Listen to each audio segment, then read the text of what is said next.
10वां अंश गुरु को दीजिए, जीवन जन्म सफल कर लीजिए। ये फार्मूले हैं। अपनी कमाई का 10वां अंश दान कीजिए।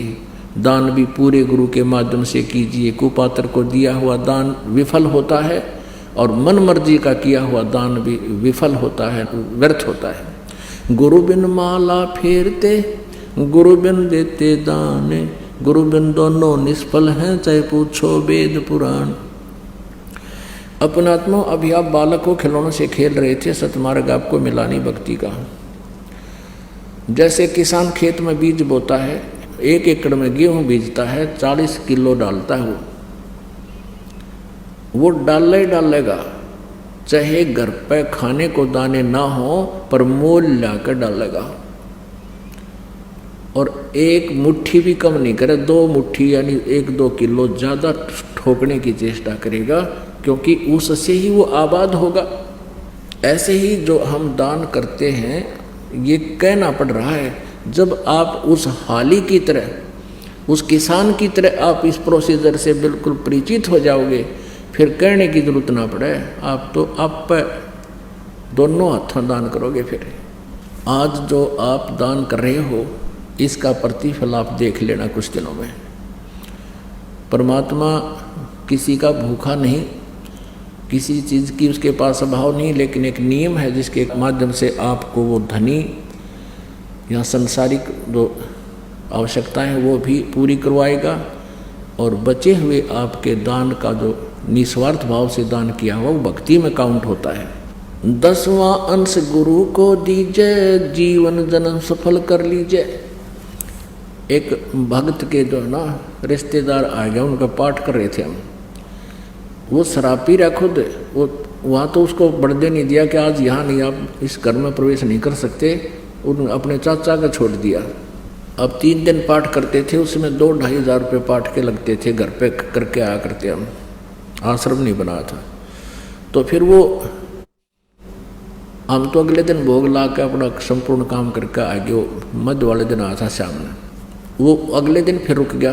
तो शाम को वो उनके घर आया और उसके चाचा ने वो भर दिया रिश्तेदार कि तो नाश करेंगे, बता हलवे बनावे हैं, खुआवे हैं, पता नहीं कौन आ रहा है उनके घर पे हैं। 2.5 हज़ार रुपये ला दिए और उसने ऊपर चौबारे बना रखे थे, उनके दरवाजे ना चढ़वाए थे, कवाड़ कोड़ राखी और कवाड़ गेट के। उसके चाचा ने उस रिश्तेदार से कहा 2.5 हज़ार में तक कवाड़ चढ़ जाते ऊपर, इसने नाश कर दिया, हलवे बना खवा दिए, पाठ करवा दिया। 2.5 हज़ार कहीं लग गए इसमें। अब वो रिश्तेदार रिलेटिव आया सामने और वह बोला खुद दारू पीवे, शराब पीवे, बकवादी, और उनने शिक्षा दी। यूँ कहा तुमने कुआड़ क्यों ना चढ़वा लिए ऊपर, 2.5 हज़ार रुपये का नाश कर दिया, खराब कर दिए। वो भगत क्यों कर मानना उस बालक की। कहने लगे कुआड़ भी चढ़ेंगे, कभी परमात्मा दया करेंगे कुआड़ भी चढ़ेंगे, पर यो धर्म बार बार ना हुआ करता है।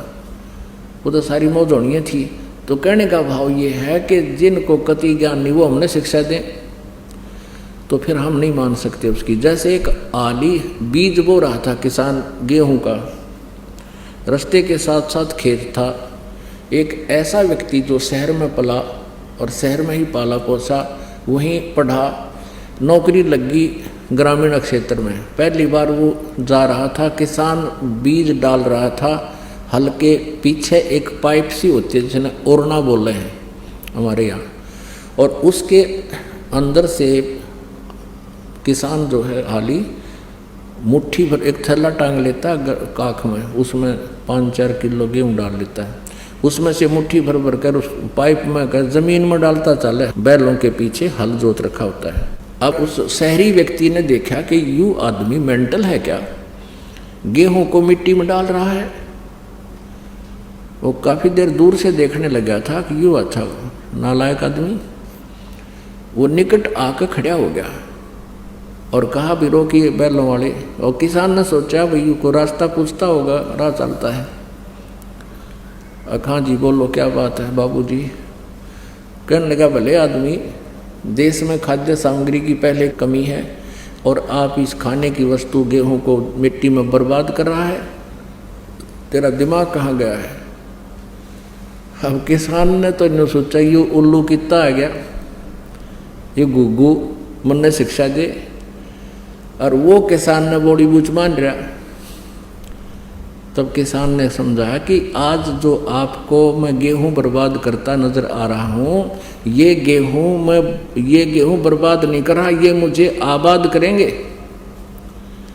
अब या उस बाबूजी के गले उतरे नहीं यह बात, अगमाटी में गिरे और कैसे आबाद करेंगे। तो किसान उस प्रोसीजर से परिचित है, उसका प्रोफेशन है, वो कैसे मान ले उस व्यक्ति की इस अनाड़ी आज्ञा को। तो एक दिन आपकी सतिथि ऐसी आ जाएगी। आज आपको संसार के जो लोग हैं वो ये समझते हैं कि ये तो मूर्ख हैं, तीसरे दिन भाग जाते हैं, पाठ करवाते हैं, दान करते हैं।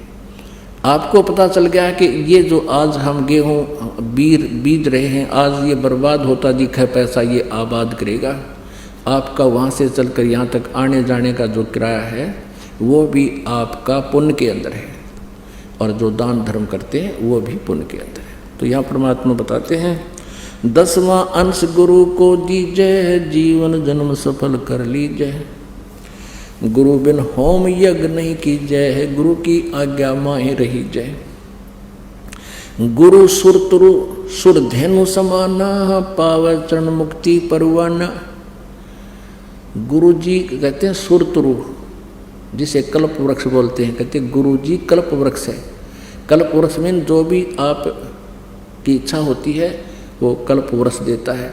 तो गुरु सुर तुरु देवताओं का वृक्ष, और सुरधेनु कामधेनु जिसको कहते हैं, वो दोनों गुण उस सतगुरु के अंदर होते हैं जो यथार्थ भक्ति मार्ग से परिचित है।